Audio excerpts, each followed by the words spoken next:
'Tis tradition. Chosen she is, by the gods! No! You chose her. A witcher is a professional monster slayer for hire. In some ways, they would be akin to in other genres like the gunslinger in the Western or the Ronin in the samurai movie. They are, by nature, people who walk alone and do important work, but thankless work. If the cinematic trailer for The Witcher 4 has piqued your interest, but you've never played any of the previous games before, there's good news. This is the start of a brand new saga, with a new protagonist and story. It's set to be an ideal place for new players to begin. Still, there's no escaping the fact that it's the fourth game in a series with very deep and complex lore, so it may be helpful to know the basics before jumping in. Thankfully, we've convinced two Witcher lore masters from developer CD Projekt Red to introduce you to everything you need to know, including what a Witcher is, the mythology behind that monster in the trailer, and why the white-haired woman you'll be playing as is so special.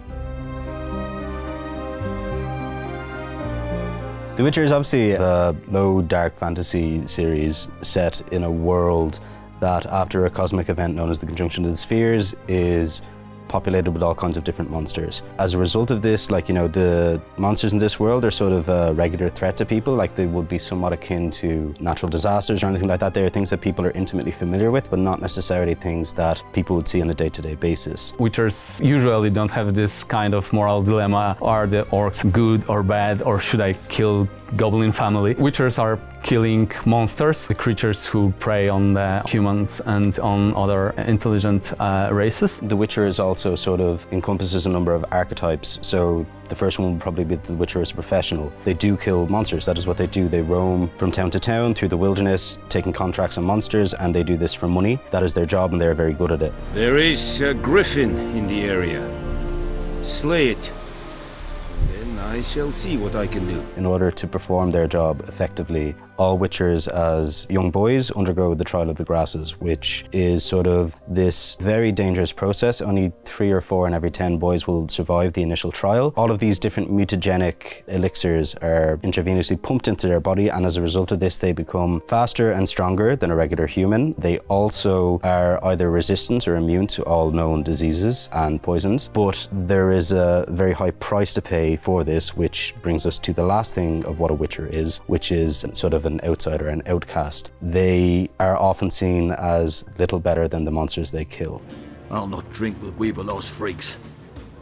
Obviously then you've also got the kind of visual identity of a Witcher. So, the feline eyes, the vertical slits like a cat, the 2 swords. Witchers carry 2 swords because in this world, monsters are vulnerable to silver. So Witcher carry 2 swords. One of them is a steel sword for fighting some of the monsters that are not born from the curse or magic or something like that. Signs are very simple spells designed especially for Witchers to give them this edge in combat. They only require a simple gesture. For such situations where you have to gain the upper hand in combat, your basic tool for the job is a sword, but the signs are, I like to see them as a grenade. If you have seen anything related to The Witcher, be that the games, artwork, or even the Netflix TV series, then you'll be at least somewhat familiar with Geralt of Rivia, the stoic, white-haired protagonist of not just the games, but also the original Witcher Saga books. The RPGs take place after the novels, and so the first 3 games continued Geralt's story. The Witcher 4, though, features a different protagonist, another character from the books, who's just as important as the White Wolf himself. Ciri is Geralt's adopted daughter, but she is so much more than that. She's the heiress to multiple thrones. She has this elder blood running through her. She is also attuned to magic. I think The Witcher as a title refers to both Geralt and Ciri and always has. They are equal protagonists in the saga. I think she's arguably more important to the plot than Geralt himself is. Ciri was referred as a Witcher in the books. She was trained in Kaer Morhen by Vesemir, the mentor of Geralt. She received as formal training as the Witchers in Kaer Morhen were able to give her without mutating her. She's been trained in magic by Yennefer of Vengerberg. Not classical Witcher signs, like the proper spells. I think at the age of 15 or 16, she manages to kill a wyvern, completely unmutated, completely untested at that point. Think drowners or striggers will go easy on you because you haven't undergone the mutations? Ciri was a playable character in a handful of sequences in The Witcher 3. In that game, she's on the run from fierce enemies that wish to use her for nefarious aims, and it's clear why she's special when you take control of her. Unlike Geralt, Ciri can use her magical powers to quickly teleport around enemies. She's a very different kind of warrior. The thing is that Ciri, due to her birth, is an heiress to both Sintra and Nilfgaard. So she is not an ordinary person throughout the saga. So throughout the books, she is pursued by powerful sorcerers, monarchs. Some people want to kill her, some people want to marry her, and she just doesn't want any of it. Like, you know, she wants to live with Geralt and Yennefer, whom she meets later. And after all of that, Ciri, for anyone who's played The Witcher 3, will know that one of the possible endings of that game is that Ciri becomes a witcher. A witcher's sword. Swallow. Ooh, beautiful. But as we've previously learned, to truly become a Witcher, you need to be mutated. And that's exactly what happens to Ciri between the events of The Witcher 3 and the upcoming 4th game. In the trailer, we can see that her eyes have become cat-like, and that she can drink Witcher potions without dying. But while her genetics have become closer to that of her adoptive father, her motivations are very different from Geralt's. Where the White Wolf insisted on keeping things professional and not taking sides, Ciri will be far less of a mercenary. Ciri doesn't want to be neutral. She strongly believes that helping people is what the Witcher should do, and sometimes staying neutral prevents that. There is another scene in the books in which she sort of storms in and says that the reason she is learning to fight is to kill a man who abducted her, who plagues her nightmares, and Geralt confiscates her sword because he's trying to tell her that that's not her job. If she receives this training, it's to protect people for money, essentially. It is not to get herself caught up in these political dilemmas. But Ciri can't help but be caught up in those political dilemmas, in part because she's heir to a couple of thrones. Her father is the Emperor of Nilfgaard, an imperial force that's taken over much of the world, and so she's next in line to a dark regime. But even more complicated than that is her very DNA. Within her veins flows the Elder Blood, also known as the Lara gene. Hailing back generations, this bloodline was originally started by elven mages, with the aim of eventually giving birth to a prophesized child. There are various interpretations of this prophecy, but essentially they believe that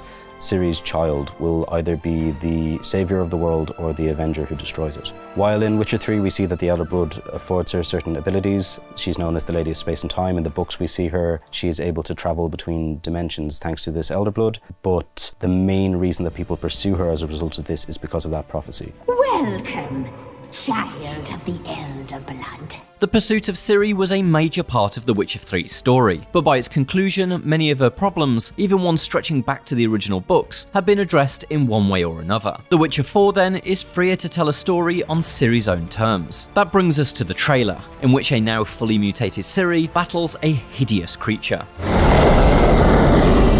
The monster is a Bauk, which is derived from Serbian mythology. In the mythology, it was kind of, a boogeyman, something that lurks in the dark. I know that in the Serbian translations of A Song of Ice and Fire, for example, when Martin writes the imp referring to Tyrion, I think Bauk is used, and I believe it is also used in Tolkien for goblins. I think they're referred to as Bauk in the Serbian translations. We've got some typical fantasy races that are perceived as intelligent creatures, and those witchers don't take commissions. And we've got the monsters, creatures inspired by the various European mythologies. We've got some, like the Bauk is a very good example because it's from Serbian mythology, but we also have the monsters inspired by the Norse, Celtic, Slavic mythology.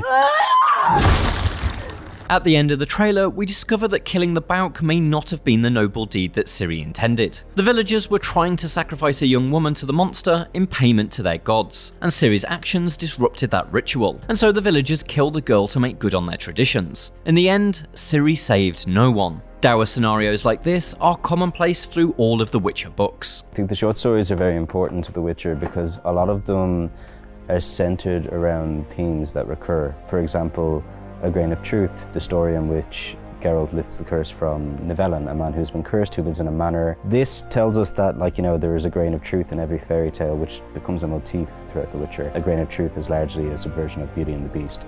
But then with the lesser evil, again, is a subversion or reimagining of Snow White. This is the story in which Geralt becomes the Butcher of Blaviken, And in that, he is faced with a choice to which there is no necessarily correct answer. This, again, becomes absolutely fundamental to the Witcher world as a theme that comes up over and over again, because anyone who's played The Witcher 3 will be familiar with the fact that there are often no strictly right answers. While the trailer provides our first look at The Witcher 4, we likely still have plenty of waiting to do until we can actually play it. And so if this look at the lore has you wanting to get into The Witcher, you've got more than enough time to play the games. We'd recommend starting with The Witcher 3, one of the best RPGs of all time, and a game that doesn't depend on knowing the events of the previous entries in the series. From there, you could go back and play the other games. The Witcher 2 in particular is enjoyably ambitious, or if you want to go right back to the source, you could read the original books. Short stories are definitely my personal top. They are very fun. They present the Geralt and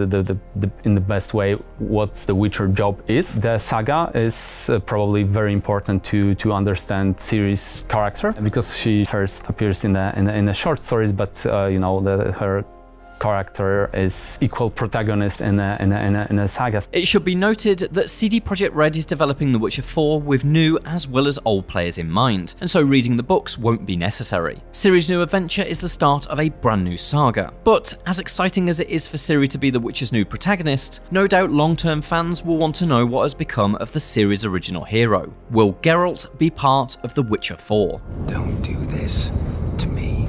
Please, not now. I mean, Geralt will probably be around for a long time, to the extent that in Season of Storms, the prequel novel, there is an epilogue in that book. It takes place in a place called Magpie Forest in 1373, 101 years after The Witcher 3, and in that epilogue there is a certain white-haired witcher hunting a monster, who remains unnamed, but who behaves in a certain way, and obviously he has white hair. By which I mean, I think we can expect Geralt to be around for a long time. The capacity in which he does, we'll see, but I don't think he's going anywhere. Keep your fingers crossed. The Witcher 4 may be the start of something new, but some old things will remain the same. With all that lore, you should now be prepped to start your Witcher journey. And for everything else, stick with IGN.